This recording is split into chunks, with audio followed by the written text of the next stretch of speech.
แต่คนที่หาเงินเก่งที่เขามีรายได้แบบนอกเหนือจาก Active Income ซึ่งเรียกว่า Passive Income นะคะก็หมายถึงรายได้ที่คุณได้มาโดยไม่ต้องทำงานหรือว่ารายได้ที่เกิดขึ้นแม้ในขณะที่คุณไม่ได้ทำงานนั่นเองนะคะเพราะคุณได้สร้างบางสิ่งบางอย่างเอาไว้และสิ่งนั้นก็ทำงานและก็ทำเงินแทนคุณนั่นเองรายได้แบบ Passive Income อาจจะคงอยู่ในระยะหนึ่งหรือว่าหลายปีหรือว่ายาวนานต่อเนื่องตลอดไปมันขึ้นอยู่กับว่าสิ่งที่คุณสร้างเอาไว้คืออะไรอย่างเช่นถ้าคุณลงทุนในอสังหาริมทรัพย์เพื่อที่จะปล่อยเช่าบนทำเลที่มีศักยภาพ ทรัพย์สินนั้นก็อาจจะสร้างรายได้ให้คุณตลอดไปตราบใดที่คุณยังไม่ขายนะคะคุณก็จะได้ค่าเช่าต่อไปเรื่อยๆหรือว่าถ้าคุณลงทุนในหุ้นปันผลระยะยาวหรือว่าอาจจะเลือกหุ้นที่ดีคุณอาจจะได้กำไรจากเงินปันผลต่อเนื่องตลอดไปหรือว่าจนกว่าคุณจะขายหุ้นนั่นเองหรือถ้าเกิดว่าคุณสร้างทรัพย์สินทางปัญญาก็คือผลงานที่สร้างขึ้นจากความคิดหรือว่าความคิดที่เริ่มสร้างสรรค์อย่างเช่นหนังสือหรือว่าทำคอร์สออนไลน์ซึ่งคุณเนี่ยเป็นเจ้าของลิขสิทธิ์คุณอาจจะมีรายได้ต่อเนื่องทุกเดือนเป็นเวลาหลายปีจากการ จากที่หนังสือขายดีนะคะหรือว่าคุณอาจจะมีรายได้จากคอร์สออนไลน์ช่วงหนึ่งเพราะว่าบางคอร์สเมื่อเนื้อหาเริ่มไม่ทันยุคทันสมัยจะต้องทำคอร์สใหม่ไม่สามารถขายได้ตลอดไปนั่นเองนะคะแล้วก็อย่างไรก็ตามนะคะรายได้แบบ passive income หรือว่ารายได้ที่มหาเศรษฐีและคนที่เข้าใจ mindset ที่ถูกต้องทางการเงินทุกคนมีหรือว่าตั้งเป้าที่จะมีเหตุผลไม่ใช่เพราะว่าพวกเขาต้องการหาเงินให้ได้มากที่สุดจึงต้องการมีรายได้ทั้ง active income และ passive income แต่เพราะว่าพวกเขาเข้าใจว่าสิ่งที่พวกเขาได้จากรายได้2แบบนี้ต่างกันหรือว่าตอบโจทย์ที่พวกเขาต้องการต่างกันนั่นเองและนี่ก็คือสิ่งที่คุณจะต้องจำไว้นะคะว่ารายได้แบบ passive income มีเอาไว้เพื่อให้มีเวลาเมื่อคุณมีรายได้โดยที่ไม่ต้องทำงานคุณจะมีเวลาได้ใช้ชีวิตและก็มีอิสรภาพทางการเงินซึ่งไม่ได้หมายถึงคุณร่ำรวยมีเงินมากมายแต่ยังมีความกังวลเรื่องเงินเพราะกลัวว่าวันหนึ่งเงินจะหมดคุณจึงยังต้องทำงานตลอดเวลาไม่มีเวลาและก็ไม่ได้ใช้ชีวิตอย่างมีความสุขเต็มที่ แต่การมีอิสรภาพทางการเงินหมายถึงว่าคุณไม่มีความกังวลเรื่องเงินอีกต่อไปเพราะคุณรู้ว่ามีบางสิ่งบางอย่างที่คุณสร้างไว้ที่จะสร้างรายได้ให้กับคุณตลอดเวลาในระยะยาวหรือว่าตลอดชีวิตของคุณและรายได้นั้นก็มากพอนะคะที่คุณจะใช้ชีวิตอย่างที่คุณต้องการโดยที่ไม่ต้องตื่นขึ้นมาทุกวันแล้วก็คิดว่าจะต้องหาเงินคุณอาจจะพักผ่อนหรือไปเที่ยวหรือว่าทำอะไรก็ตามที่คุณรักได้นั่นเองนะคะคุณอาจจะไม่ได้มีเงินมากมายแล้วก็ไม่จำเป็นที่ต้องร่ำรวยแต่คุณคือคนที่มั่งคั่ง และมีชีวิตที่มีความสุขกว่าคนที่ร่ำรวยบางคนเพราะว่าคุณมีเวลาและคุณก็มีรายได้มากพอที่จะใช้ชีวิตที่คุณต้องการดังนั้นนะคะจำเอาไว้เลยว่ารายได้ passive income มีเอาไว้เพื่อเวลาที่จะทำทุกสิ่งทุกอย่างที่คุณอยากจะทำเมื่อไหร่ก็ได้ที่ไหนก็ได้นั่นแหละค่ะคืออิสรภาพที่แท้จริงของชีวิตนั่นเอง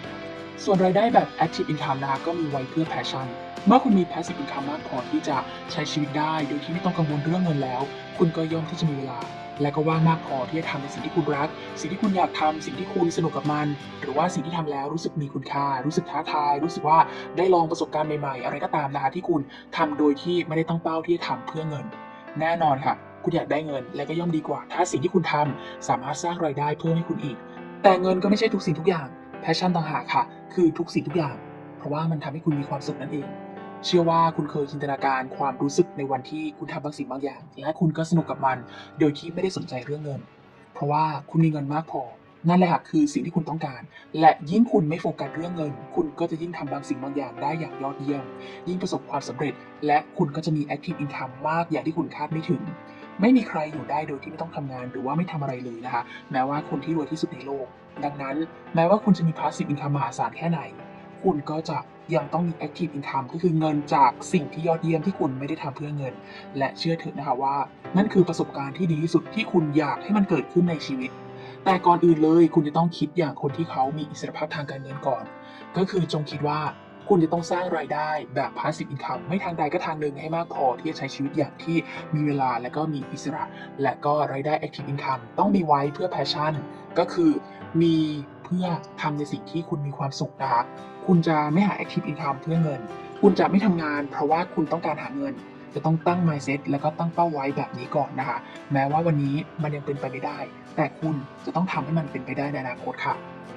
ต่อมาบทเรียนที่11นะคะคุณจะต้องหาเงินแบบคนที่มีหัวคิดทางธุรกิจหรือว่า business mind นะคะถ้าเกิดว่าคุณอยากรวยคุณจะต้องเป็น business mind ไม่ว่าตอนนี้คุณจะเป็นใครคุณก็ต้องเรียนรู้จนคุณกลายเป็น business mind ได้เพราะว่ามันเป็นแค่เรื่องของวิธีคิดซึ่งจะนำไปสู่วิธีการหาเงินที่ทำให้พวกเขานั้นหาเงินได้เก่งกว่าคนทั่วไป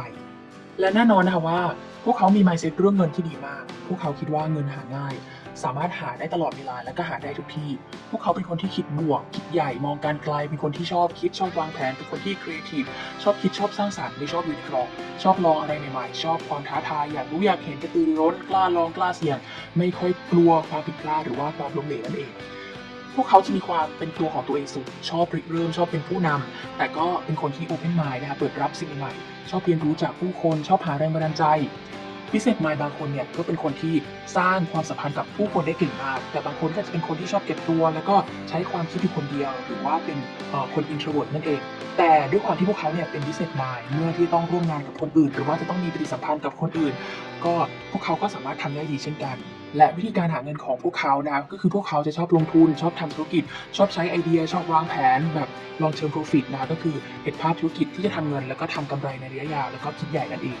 พวกเขาส่วนใหญ่มี mindset ในเรื่องธุรกิจที่ดีมากก็คือเปิดกว้างพวกเขาจะชอบมองหาโอกาสใหม่ๆและก็มักจะเป็นคนที่เริ่มแนวทางธุรกิจที่แปลกใหม่ไม่ธรรมดาแล้วถ้าพวกเขาไม่ทำในสิ่งที่ตัวเองรักแต่เห็นว่ามีโอกาสบางสิ่งยุคนี้จะสามารถทำเงินได้พวกเขาก็จะจ้างคนเก่งให้มาทำงานนะคะและด้วยความที่พวกเขาเนี่ยเป็นคนที่เปิดกว้างพวกเขาจึงชอบที่จะเรียนรู้แล้วก็เข้าใจเปิดรับมุมมองจากคนที่ไม่ได้อยู่ในธุรกิจเพื่อที่จะมองสิ่งต่างๆในมุมที่ต่างออกไปนั่นเองแล้วก็ชอบเสี่ยงกับการลองทำสิ่งใหม่ๆแต่ก็จะคำนวณความเสี่ยงที่สามารถรับได้พวกเขาจะชอบใช้ความสามารถแล้วก็ใช้เวลาอย่างเต็มที่จึงมักทำอะไรได้หลายอย่างแล้วก็มีรายได้หลายทางนะโดยที่ไม่ได้รู้สึกเหมือนว่าทำงานหนักเพราะพวกเขาสนุกกับมันและก็น่าทึ่งมากที่แม้ว่าพวกเขาจะกลายเป็นมหาเศรษฐีแล้วก็ตามพวกเขาก็ยังคงมองหาไอเดียแล้วก็มองหาวิธีใหม่ๆที่จะทำเงินได้ต่อไปเรื่อยๆนะครับแม้ว่าเป้าหมายของพวกเขาจะไม่ใช่เงินแล้วก็ตามเหมือนกับว่าพวกเขามองหาการเงินที่เป็นความสนุกและก็ความท้าทายของชีวิตนั่นเองต่อมาบทเรียนที่12นะคะก็คือแต่งงานกับวินัยซะต่อให้คุณมีคุณสมบัติที่เหมือนกับคนที่ประสบความสำเร็จทุกข้อแต่ขาดวินัยข้อเดียวคุณก็จะไม่มีวันประสบความสำเร็จได้ดังที่มีคนกล่าวเอาไว้ว่าวินัยคือหัวใจของความสำเร็จนะและนี่ก็คือ7สิ่งที่คุณจะต้องเรียนรู้เกี่ยวกับวินัยข้อที่1ก็คือวินัยคือการทำในสิ่งที่คุณต้องทำแม้ว่าคุณจะไม่ได้อยากทำก็ตามวินัยคือการสามารถควบคุมตัวเองให้ทำบางสิ่งบางอย่างไม่ว่าคุณจะรู้สึกยังไงก็ตามนะแน่นอนว่าไม่ว่าคุณจะทำอะไรหรือว่าทำสิ่งที่ชอบมากแค่ไหนมันก็จะมีบางเวลาที่คุณรู้สึกว่าไม่อยากจะทำอาจจะเป็นเพราะว่าร่างกายอาจจะเป็นเพราะจิตใจหรือว่าอารมณ์ที่เป็นอุปสรรคนะแต่คุณจะต้องเอาชนะตัวเองให้ได้ทุกครั้งเพื่อที่จะทำสิ่งที่ต้องทำให้สำเร็จนั่นเองต่อมาข้อที่2นะคะวินัยเนี่ยมันคือการเลือกระหว่างสิ่งที่คุณต้องการในตอนนี้กับสิ่งที่คุณต้องการมากที่สุดสิ่งที่คุณต้องการในตอนนี้ก็คือความอยากอะไรก็ตามค่ะที่มันเข้ามายั่วยวนทำให้คุณวอกแวกและสิ่งที่คุณต้องการมากที่สุดก็คือสิ่งที่เป็นสิ่งหนึ่งที่คุณต้องทำให้มันสำเร็จลุล่วงนั่นเองนะคะดังนั้นถ้าคุณเลือกตอบสนองความอยากแค่ชั่วคราวตอนนี้และก็ทำเช่นนั้นบ่อยๆครั้งเข้าคุณจะไม่มีวันสำเร็จในสิ่งที่คุณต้องการได้เลยต่อมาข้อที่3นะคะสิ่งสำคัญที่สุดก็คือการสร้างวินัยในความคิดของคุณก่อนแทนที่จะนึกถึงความสบายรู้สึกแบบอยากจะขี้เกียจหรือว่าความสนุกจากการทำสิ่งที่ชอบซึ่งทำให้คุณผัดผ่อนไปเรื่อยๆลองนึกถึงความโล่งใจเมื่อคุณทำสิ่งนั้นสำเร็จหรือว่าเมื่อคุณบรรลุเป้าหมายที่ต้องการฝึกสร้างวินัยในความคิดของตัวเองก่อนแล้วนิสัยมันจะเกิดขึ้นแบบ